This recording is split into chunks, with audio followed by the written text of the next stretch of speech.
The incredible story of Medal of Honor recipient, U.S. Air Force's Colonel James Fleming.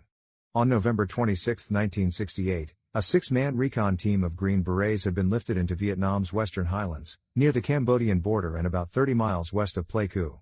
Hours later, they found themselves penned up next to a river, with enemy forces on the three remaining sides. The team leader's call for immediate evacuation was received by an Air Force forward air controller, as well as Fleming's nearby flight of 5 Huey helicopters. All 5 helicopters, despite being low on fuel, headed toward the coordinates.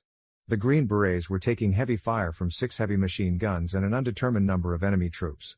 As soon as the helicopters sighted the team's smoke, the gunships opened fire, knocking out 2 machine gun positions. One gunship was hit and crash-landed across the river, its crew picked up by another of the transports.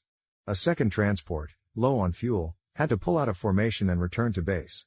There were only 2 helicopters left, Fleming's and one other that was almost out of ammunition. Hovering just above the jungle treetops, Fleming inspected the only clearing near enough for the troops to reach and found it impossible to land there.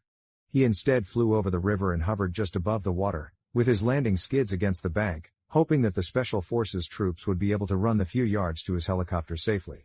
In addition to exposing his aircraft to ground fire, this maneuver was a balancing act that required great piloting skill. After waiting for several minutes, the recon team radioed that they could not survive a dash to the helicopter. Fleming lifted his chopper out of range of the hostile fire. The forward air controller directed the Green Berets to detonate their mines as Fleming made a last attempt to rescue them.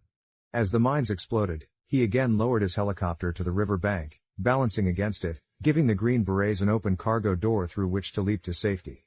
The enemy soldiers concentrated their fire on the Huey helicopter.